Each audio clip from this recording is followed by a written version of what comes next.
Sir, আজকে আমাদের অ্যাকুমেন্ট হেভেনের পক্ষ থেকে আয়োজিত ওয়ার্কশপটি আপনার কাছে সামগ্রিকভাবে কেমন লেগেছে? আমার কাছে অনেক সুন্দর লেগেছে। এই অ্যাকুম হেভেনের যে প্রোগ্রামটি, জলবায়ু পরিবর্তন এবং এই সড়ক নিয়ে যে প্রোগ্রামটি হচ্ছে অনেক সুন্দর হয়েছে। এটা থেকে স্টুডেন্টরা যেটা শিখবে, ওদের যেটা হলো যেরকমভাবে যে সড়ক দুর্ঘটনা, বাংলাদেশে যে ঋতুর পরিবর্তন, এইগুলো সম্পর্কে কিন্তু বাচ্চারা অবগত আছে এবং আমরা শিক্ষকরাও এটা সম্পর্কে আমরা বলি।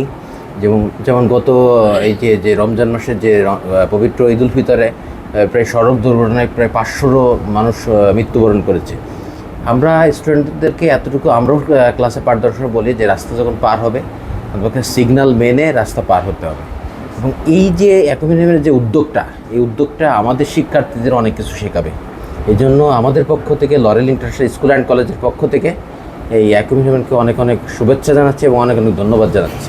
এবং আমাদের সকল টিচার স্টাফদের কাছে এই প্রোগ্রামটি এত সুন্দরভাবে বাস্তবায়ন হয়েছে যে আমাদের কাছে অনেক ভালো লেগেছে। স্যার, আপনি কি মনে করেন আমাদের